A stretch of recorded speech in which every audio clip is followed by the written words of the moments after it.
Hey guys, it's Grant. I'm going to show you some stuff in Reaper, some concepts for working with audio that I think are really useful, really fun, so check it out. Something I've struggled with as a musician and a producer is getting caught up in the technical details of production and what I'm doing, where it's really beneficial to sort of segregate your activities between production and creation. One technique I've found to deal with that is to record using instrument plugins on the input effects of a track. And this allows you to record them directly to audio without ever having to deal with a MIDI editor or anything that'll slow down the creative process. I'll show you what I mean. So here's Reaper. I'm going to add a track. Say I wanted to lay down a piano track. The normal way you would do this is you would open up your effects chain, add the effect. Let's say we want to use Contact, the Giant. So now we have this instrument, and I got to make sure it's record enabled, get my correct input on there, and then I can play the piano. And I don't play piano, so it's not very good.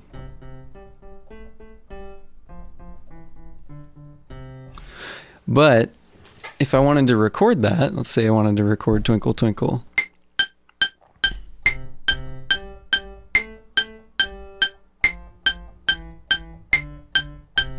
So now I have this MIDI file here, and I can open that up and I can edit it, whatever.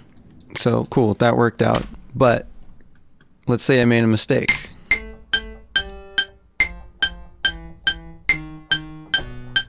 So now, if I wanted to fix that mistake, I'd have to go in here, change those pitches, right? So that's cool, and that's why working in MIDI is really good, because you can fix any mistakes that you make.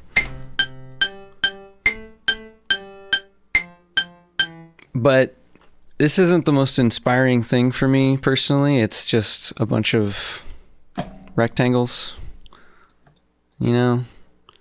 It's almost too flexible, and it doesn't force you to commit to any of your creative ideas. So here's the other way to do it. The track has an input effects chain. You see here it says input effects. So I'm just going to drag my effects from the normal effects button and just drag it into the input effects. And what I could also do is just drag it from the effects to the input effects button, and then alt-click on the effects button, and now there's no more actual effects on the track. So now my MIDI does nothing. But now I have the same instrument on the input effects, and I'm playing the keyboard and nothing's coming out. And you have to make sure you go to record mode, go input, force format, force stereo. Because it's trying to record your input device, which is the MIDI keyboard, but you want to record the input device that is your instrument plugin, and that's going to be audio. So everything's the same so far, but now if I record again,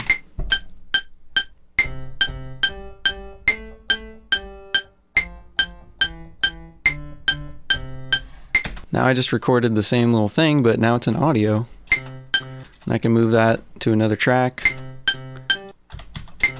Same thing. And now I can like slice it up, do whatever I want with it.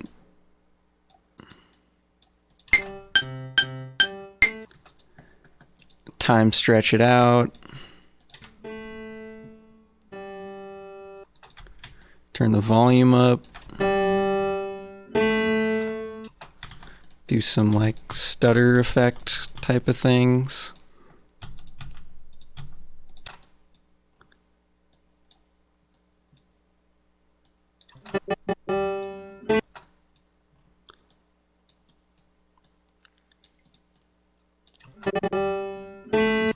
Right, so that's pretty cool, I think. And then maybe I don't want to use a piano, maybe I want to use a synth. I really like the synth. So there's this technique, very common with guitars, is you'll record twice and then pan them left and right. So I can just treat this track as, let's just say it's guitar 1 and this one is guitar 2. Drag the input effect over from that to that. This synth is set up so that it has it has sort of a random element to it. Every time I press the key, it's a little different. Right, so if I pan these like I would with a guitar, they're going to end up being more interesting to listen to than just one track by itself.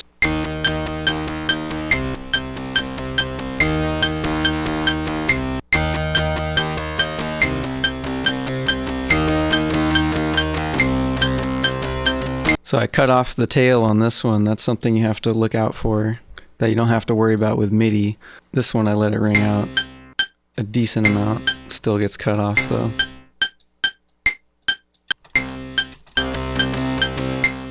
Let's see, what else could we do with this technique? I guess I'll put on some drums.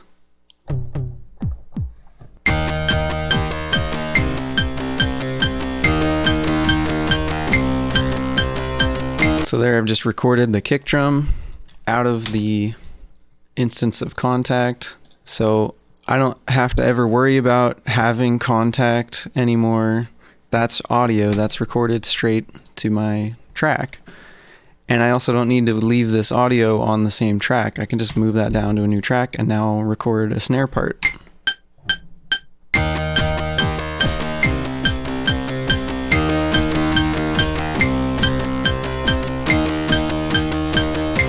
And then if I put Reaper on lane mode, and I have in my project settings, media, where is it? Advanced item mixing behavior. Items always mix, so that if there's two items on a track and they play at the same time, they're going to actually play at the same time. It's not going to, you see the other options. You can either have it replace earlier items or enclosed items replace enclosing items, which would mean if you had a small item in the middle of a long item, then it would play the small item instead of the long item, but then go back to the long item. Items always replace earlier items would just be like, whichever one is the latest one to play, all the other ones stop playing. I like always mix so I can have multiple items on a track. So I just recorded the snare, right? Let's say I wanted like a fill here. Da, da. So I'll do that. Oh yeah, monitor track media when recording. Click that on and then there we go.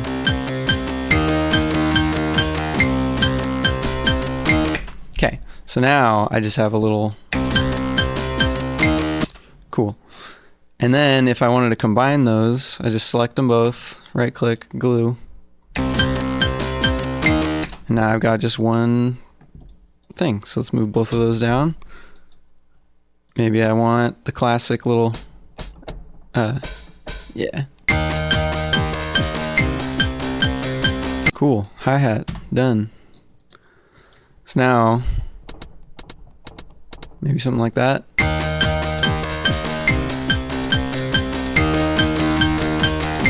So I did my best recording that one. See, my timing is not perfect on these.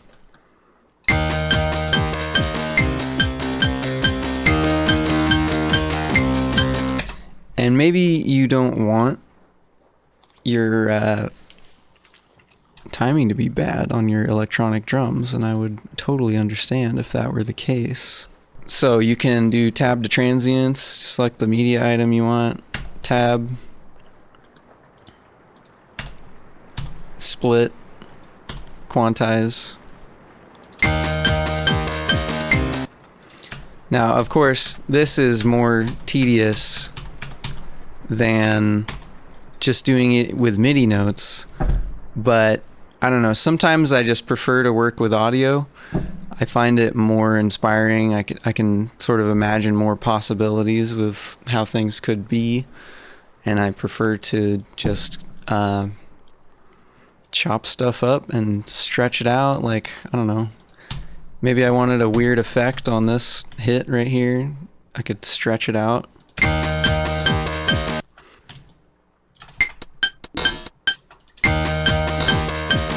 I don't know, that's a stupid effect, but you know what I mean? You can do stuff like that. Now, of course, you could just record in MIDI and then convert things to audio later. Like I'll do that right here. So I'll put that same 909 kit on that track. Mute that guy. So I'll record that same little pattern.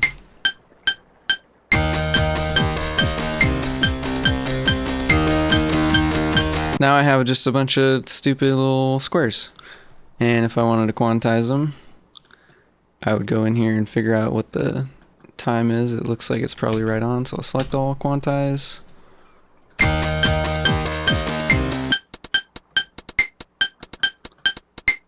Ooh, that was a mistake, but that sounded cool. Well, I'll just keep it then.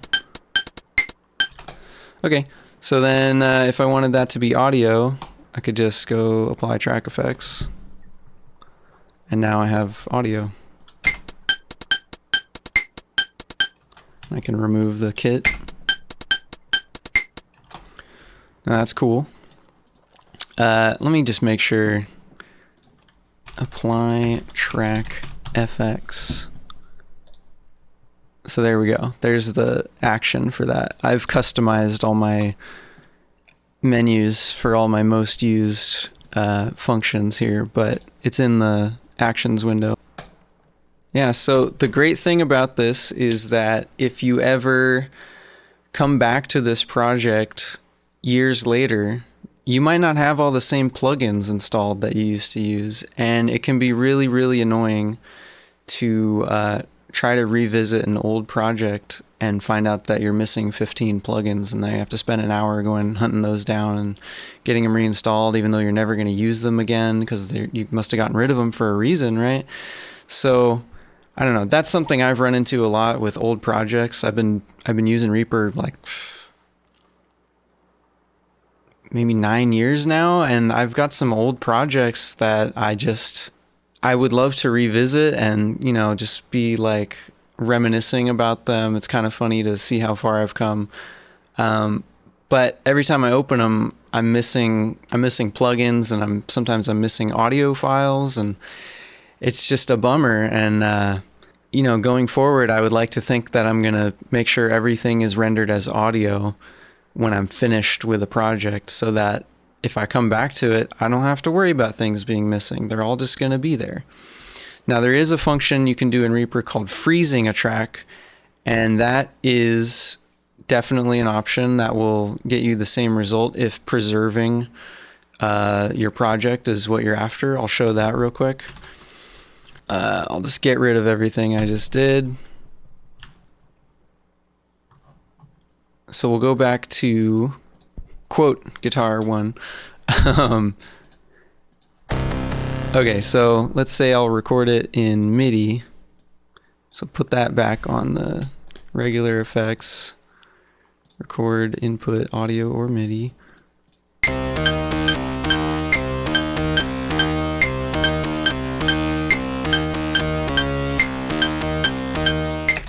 All right, so now I have that in MIDI. And if I were to lose this plugin, I'll actually just demonstrate that. So I'll save this project, just put it on my desktop, blah, and then I will close Reaper. I'm going to go to, let's see, NR 2010, rename this to .shit, and then reopen Reaper. Now I'll reopen my project I just closed, and it says I'm missing a plugin, which is the one I just renamed. It can no longer find that plugin, so now when I try to play it, it's not there. I get this when I try to open up the effects. It says the effect configuration is preserved, which means that if I ever get this plugin back, it'll load up just fine. So now I will go back and rename this plugin to .dll, and then I'll go to add effects and I'll go scan for new plugins, and that will have found it. And then I'll right click this, offline, online, and now it's back. So Sometimes plugins change over the course of their version history. So it could be that the latest version of a plugin no longer works with the parameters you had set up on it. So your sound comes back completely differently. I had that happen to me once. I produced a really cool little track called scaryhiphop.mp3, and I think it sounds really cool.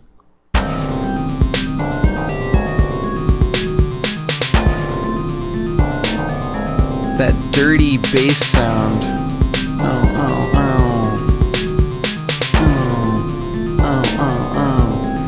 So that was something I just made in like 2 seconds with a synth that I was creating, and I didn't know how to make it save parameters when I saved my project. So I did that, and I was working in MIDI. I rendered it out. I was happy with it. And then I wanted to go back to it later, and I wanted to use that sound in some other songs. And I come back, and my plugin doesn't sound like that anymore. It just sounds like a beep. Because I apparently didn't know how to make it save. So that was an instance where I wished I had frozen the track or just worked in audio in the first place. So anyway, here's freezing the track. Right click it. I'll go to the default menu. Let's see, where is it? Render freeze tracks. Freeze tracks to stereo. Now it freezes it. The effects are gone.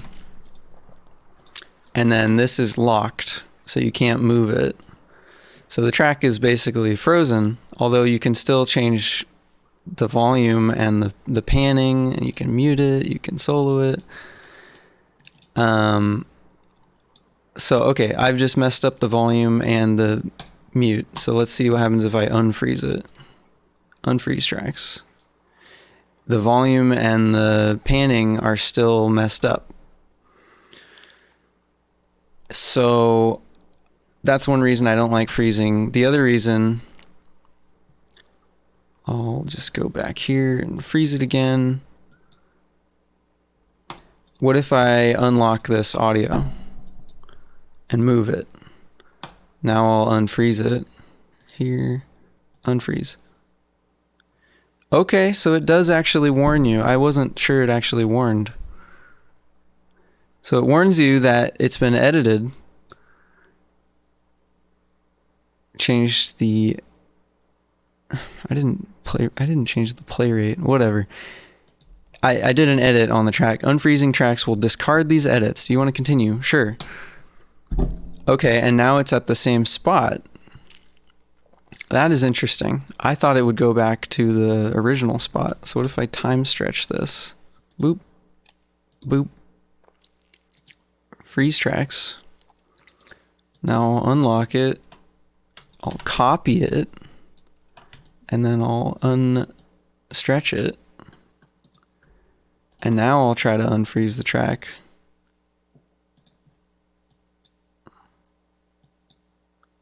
So okay, so it did not preserve my edits that I just made. It put the MIDI files back to the way they were before the freeze. So the system works. It's a good system. There's really nothing wrong with using freezing.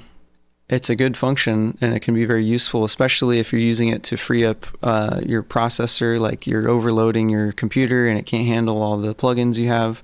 Go ahead and just freeze the track so that it lessens the load on your processor. But I tend to avoid it because I'm scared, basically, that I'm going to make edits and then need to go back, and then my edits aren't going to be preserved, obviously, because they're frozen. So if I were to want this track preserved, what I would be more likely to do, I think, is either duplicate it and then freeze just one of them, and then like hide the other, so then I can still get it back if I go to the track manager and re-enable it. That would be one thing to do. Or Where's freeze? Unfreeze. And then the other option would just be to actually render the track. So I could just go render track to stereo stem track and mute the original. I'll get rid of this one. Now I have the original track that's muted, and then I have the rendered version that is audio. And then I can mess with that audio, and if I ever needed to go back to the MIDI, I still have it right here. I can just unmute it and just work with that. This does clutter up your workspace a little bit, but it could be more flexible, and depending on the situation, you might want to go this route instead of freezing if you're going to be making edits. And then finally, if you just need to, like say you wanted this track, you liked the way that sounded, but you wanted to do like a glitch edit or some other audio effect, or you wanted to put like a massive delay effect on just one note, what you could do is make a time selection, and then let's see, render freeze. Okay, so the thing I'm looking for is not in the default menu, it looks like, but you can go to this action and add this to your own custom menu. Render time selection. This is part of the SWS extension. Render tracks to mono or stereo stem tracks obeying time selection. So run that. It'll just render the part of the track that you wanted to mess with. Right? So if I just wanted like, if I wanted a giant delay effect on just this note, I could just slice out the rest of it. Right? Maybe do a fade. And then go to my effects, maybe go to redelay. Where is it? Redelay. Turn up that wet, turn down the dry. Actually, I'll just go to this. So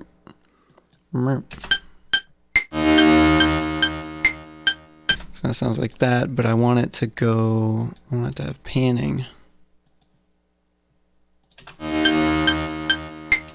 Right, so now I just have that on that one note, and I can play that alongside the original track. That's pretty subtle.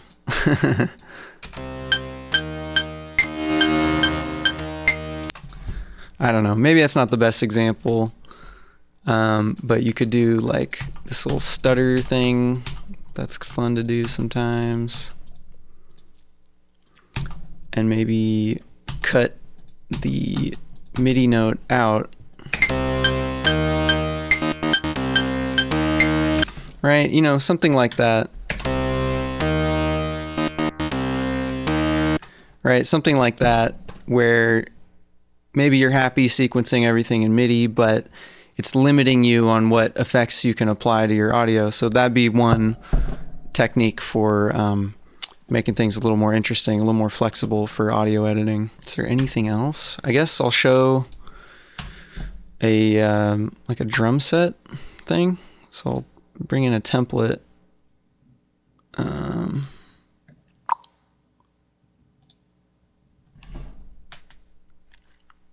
So I've got drums, and I've got it routed to different tracks. So maybe I want to use MIDI, record a loop here. I'll set my track quantizing, track recording settings, quantize to 16th notes, and I'll set a loop here with a metronome. Why am I not hearing anything?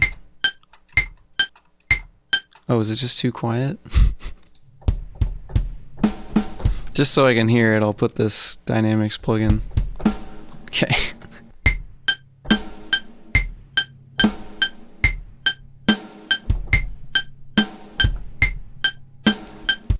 Right, so there's a little loop. I'll add a hi-hat.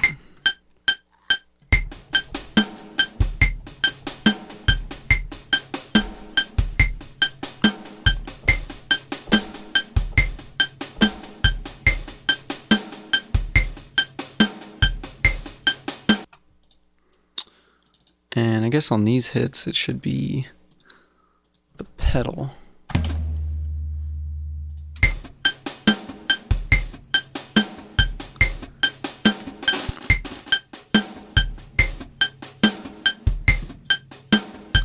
Right, okay, so maybe I like that loop, and I would like to just commit to that, get my song done, and just get out of the MIDI world, because I've done all my edits and I'm ready to go. So what I would do, one option would be to select all these tracks and do what I described before, rendering in the time selection. And now I've got audio for all of them. But that got really messy, as you can see. It doubled my amount of tracks that I have, and it just muted a bunch of things, and now they're all like in between each other, and they all have the word stem appended to the end of the track name, which I don't really like, because I found out that stem does not mean the same thing to everyone. In Reaper, stem means just a track that's been rendered, but to most people it means like all your drums rendered to one thing would be a stem, that kind of thing, for example. So anyway, I'll undo that. So the other option would be to select these all, record arm them, and then go record output, stereo, and then just hit record.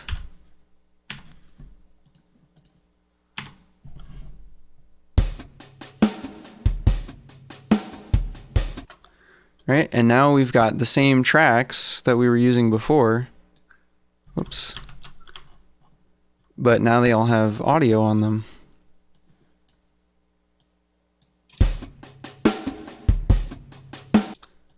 And then we can get rid of the original MIDI instrument track.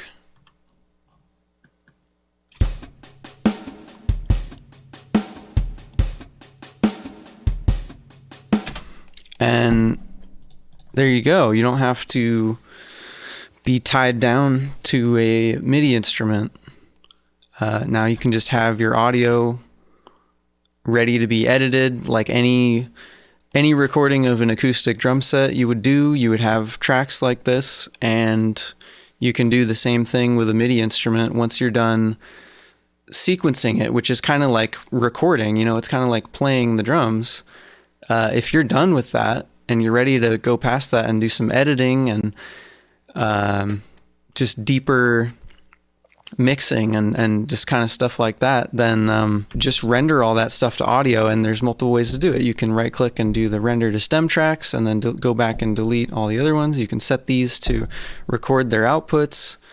You could freeze them, I guess, but I stay away from freezing. Freezing is dangerous. Yeah, anyway, I guess that's it. If you'd like to see more of these type of tutorials on Reaper or some other software, let me know in the comments. If you want to see more from me in general, go ahead and subscribe. Let me know if there's anything else about Reaper you'd like to learn. I'm pretty well acquainted with the functionality of it, although even I don't know everything. And I'd be very interested to learn new stuff about it prompted by you, so let me know. If there was anything in this video that I did maybe too fast and you'd like a slower tutorial on just that subject alone, let me know that as well. Thank you.